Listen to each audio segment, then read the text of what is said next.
Hello, friends. Thank you for joining me for chapters 36 through 38 of Holes. I hope you are enjoying the story.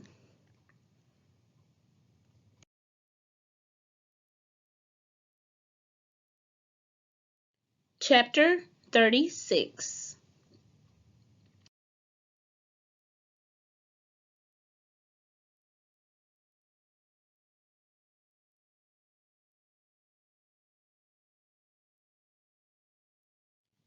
Question 1. Why did the boys make frequent stops as they walked across the lake? Question 2. According to Zero, how did the boat probably get its name? Question 3. What did the boys see when they finally reached the western edge of the lake?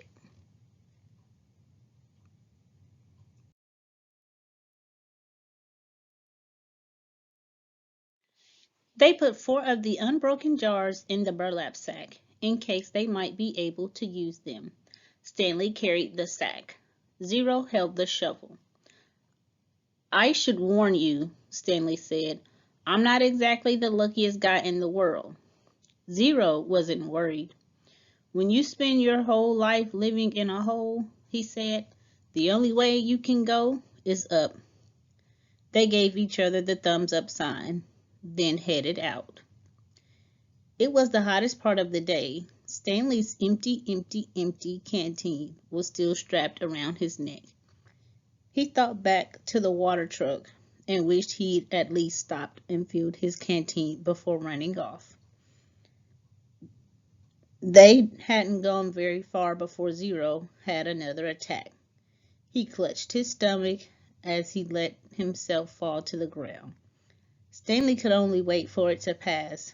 The sploosh had saved Zero's life, but it was not destroying him from the inside out. He wondered how long it would be before he too would felt the effects.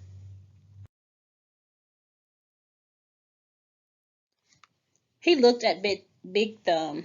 It didn't seem any closer than when they first started out. Zero took a deep breath and managed to sit up. Can you walk? Stanley asked him. Just give me a second, Zero said. He took another deep breath, then using the shovel, pulled himself back to his feet. He gave Stanley the thumbs up sign and they continued. Sometimes Stanley would try to go for a long while without looking at Big Thumb.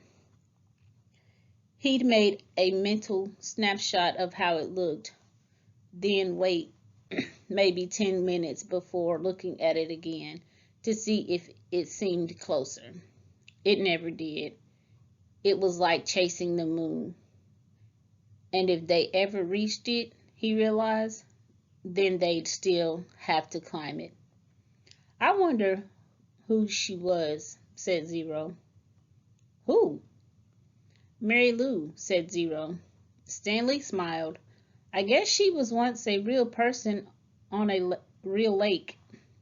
It's hard to imagine. I bet she was pretty, said Zero. Somebody must have loved her a lot to name a boat after her. Yeah, said Stanley. I bet she looked great in a bathing suit, sitting in the boat while her boyfriend rowed.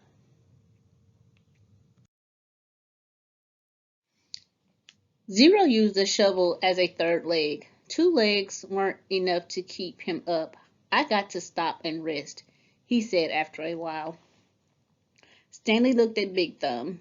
It still didn't look any closer, and he was afraid if Zero stopped, then they might never get started again. We're almost there, he said.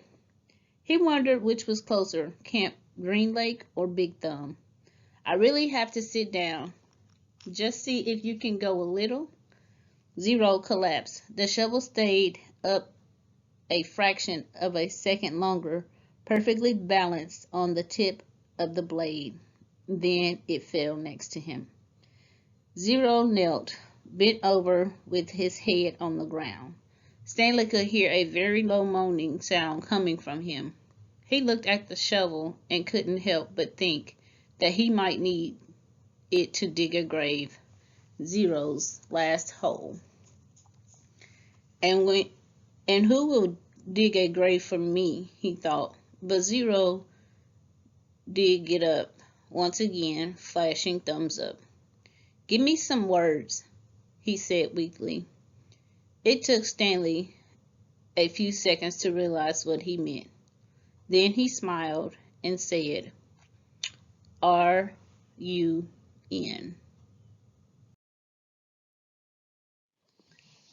Zero sounded it out to himself. Run, run, run.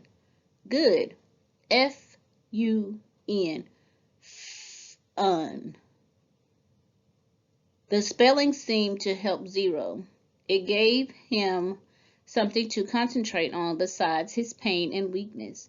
It distracted Stanley as well. The next time he looked up at Big Thumb, it really did seem closer. They quit spelling words when it hurt too much to talk. Stanley's throat was dry. He was weak and exhausted. Yet, as bad as he felt, he knew that Zero felt 10 times worse. As long as Zero could keep going, he could keep going too. It was possible, he thought, he hoped, and that he didn't get any of the bad bacteria. Zero hadn't been able to unscrew the lid. Maybe the bad germs couldn't get in either. Maybe the bacteria were only in the jars, which opened easily. The ones he was now carrying in his sack.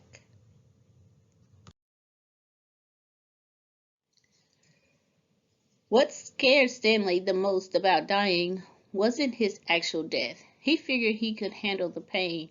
It wouldn't be much worse than what he felt now. In fact, maybe at that moment of his death, he would be too weak to feel pain.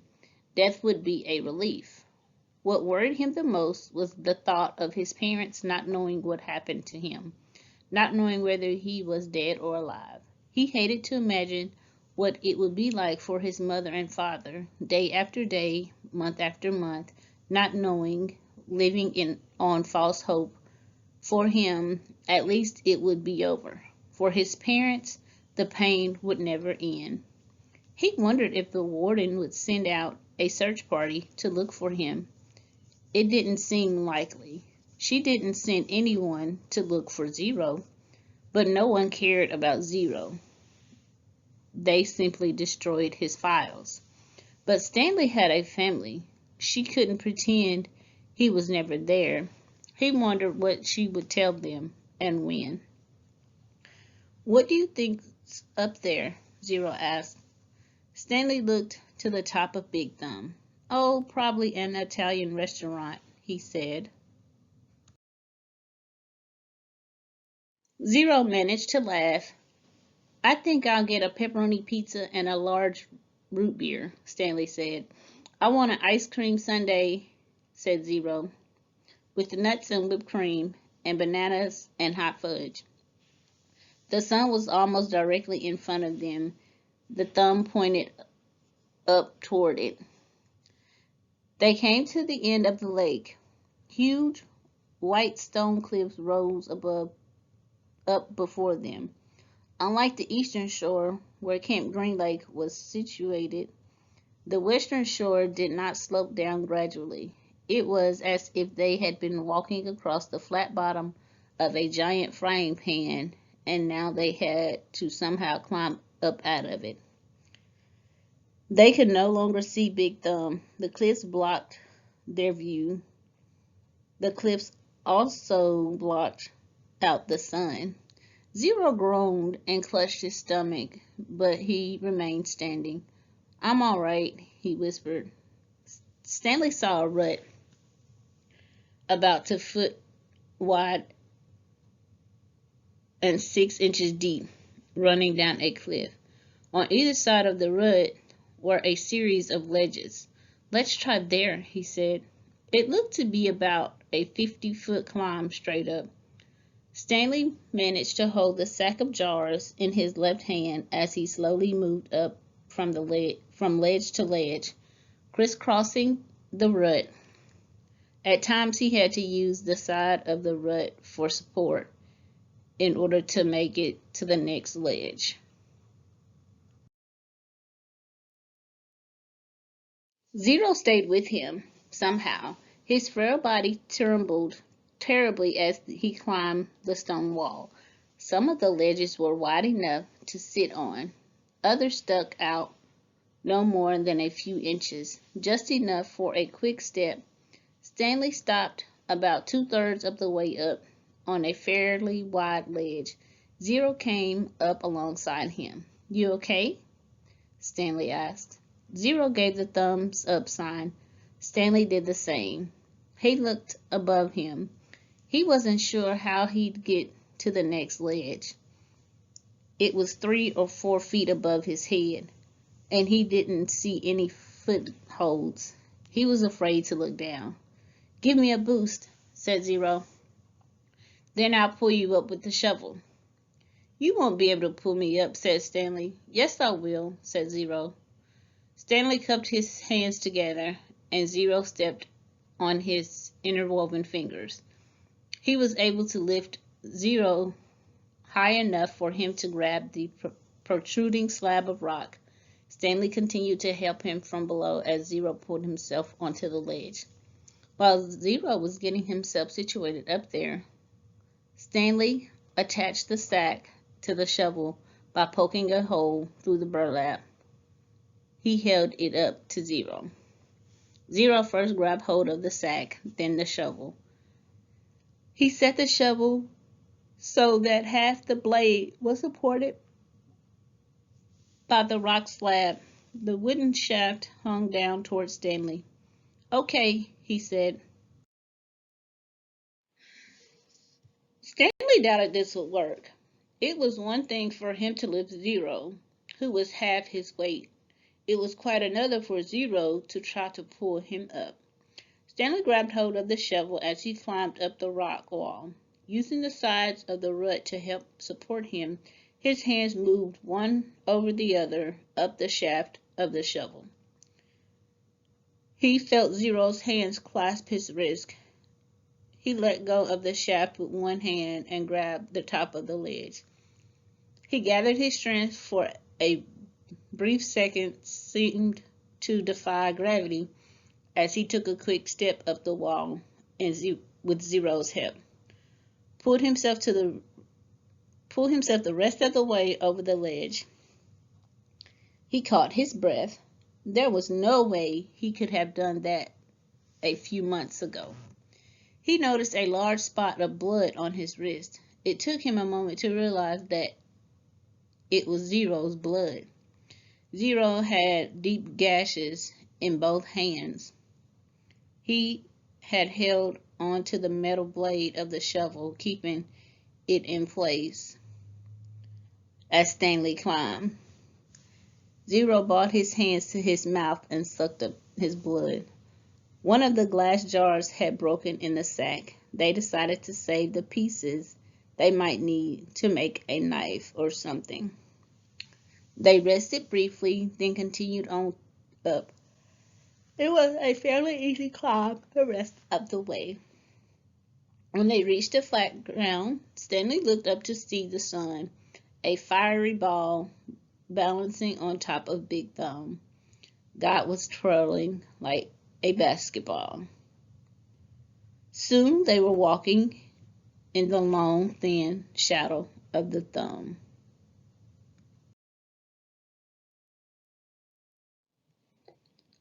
Chapter 37.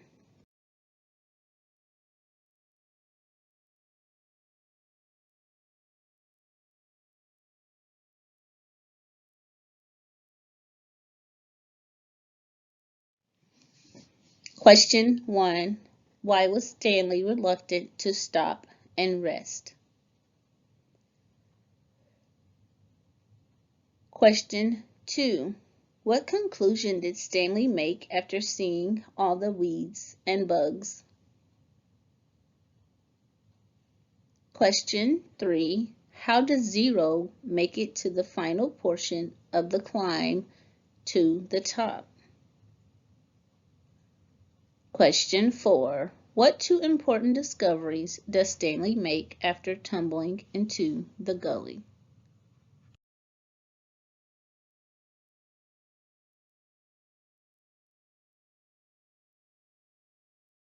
We're almost there, said Stanley. He could see the base of the mountain. Now that they really were almost there, it scared him. Big Thumb was his only hope. If there was no water, no refuge, then they'd have nothing, not even hope. There was no exact place where the flat land stopped and the mountain began. The ground got steeper and steeper, and then there was no doubt that they were heading up the mountain. Stanley could no longer see Big Thumb. The slope of the mountain was in the way. It became too steep to go straight up. Instead, they zigzagged back and forth, increasing their altitude by small increments every time they changed directions. Patches of weeds dotted the mountainside. They walked from one patch to another, using the weeds as footholds. As they got higher, the weeds got thicker. Many had thorns, and they had to be careful walking through them. Stanley would have liked to stop and rest, but he was afraid they'd never get started again. As long as Zero could keep going, he could keep going too. Besides, he knew that they didn't have much daylight left. As the sky darkened, bugs began appearing above the weed patches. A swarm of gnats hovered around them. Attracted by their sweat, neither Stanley nor Zero had the strength to try to swat at them. "How are you doing?" Stanley asked. Zero pointed thumbs up. Then he said, "If a gnat lands on me, it'll knock me over."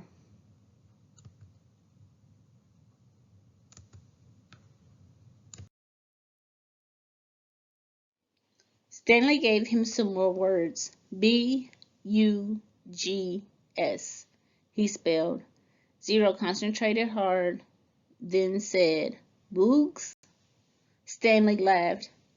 A wide smile spread across Zero's sick and weary face as well. "Bugs," he said. "Good," said Stanley.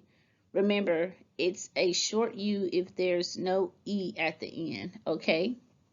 Here's a hard one. How about L-U-N-C-H?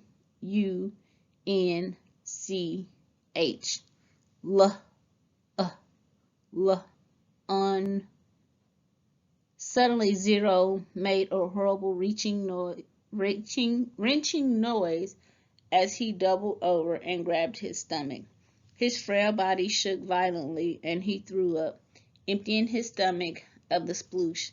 He leaned on his knees and took several deep breaths. Then he straightened up and continued going. The swarm of gnats stayed behind, preferring the contents of Zero's stomach to the sweat on the boys' faces. Stanley didn't give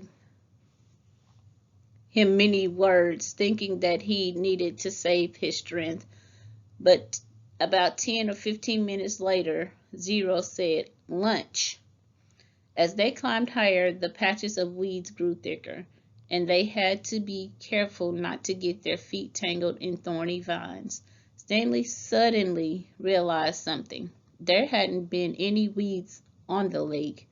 "Weeds and bugs," he said. "There's got to be water around somewhere. We must be getting close."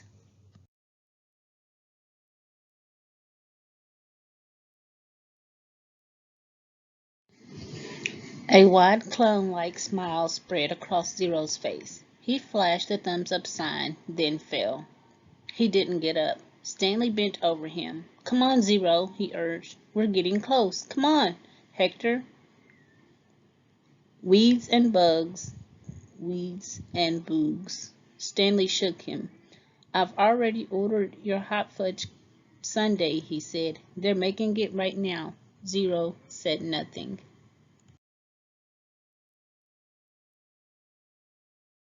Chapter 38.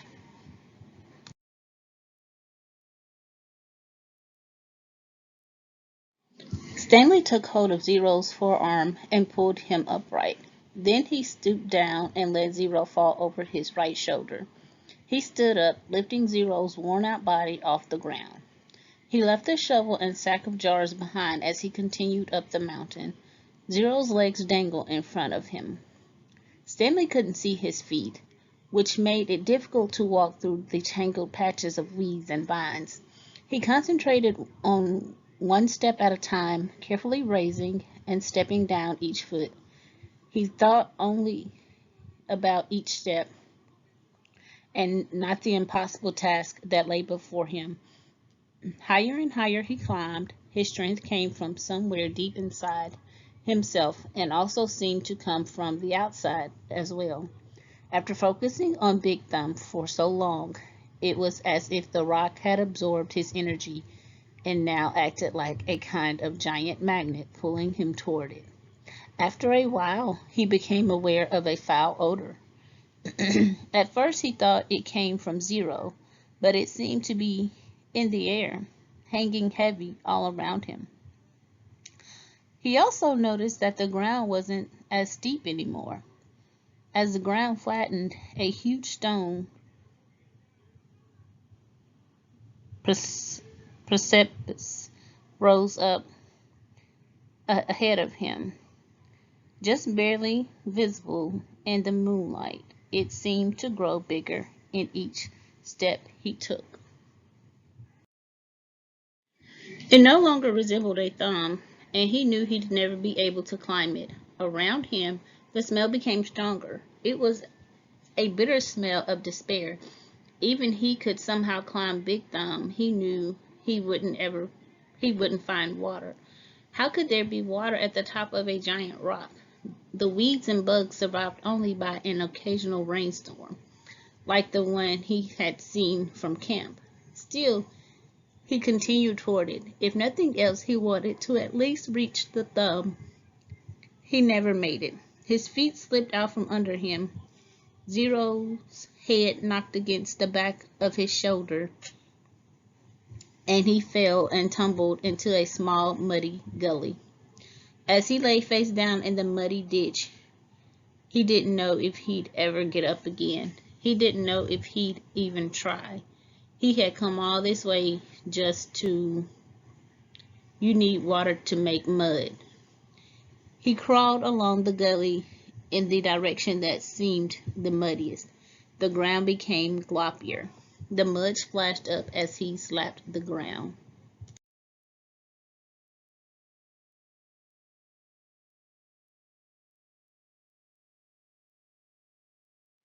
Using both hands, he dug a hole in the soggy soil. It was too dark to see, but he thought he could feel a tiny pool of water at the bottom of his hole. He stuck his head in the hole and licked the dirt. He dug deeper, and as he did so, more water seemed to fill the hole. He couldn't see it, but he could feel it. First his fingers, then his tongue. He dug until he had a hole that was about as deep as his arm was long. There was enough water for him to scoop out with his hands and drop on Zero's face. Zero's eyes remained closed, but his tongue poked out between his lips, searching out the droplets. Stanley dragged Zero closer to the hole. He dug and then scooped some more water and let it pour out of his hands into Zero's mouth. As he continued to widen his hole, his hands came across a smooth, round object. It was too smooth and too round to be a rock. He wiped the dirt off of it and realized it was an onion. He bit into it without peeling it. The hot, bitter juice burst into his mouth. He could feel it all the way up in his eyes, and then he swallowed. He felt its warmth move down his throat and into his stomach. He only ate half. He gave the other half to Zero. "Here, eat this." "What is it?" Zero whispered. "A hot fudge sundae."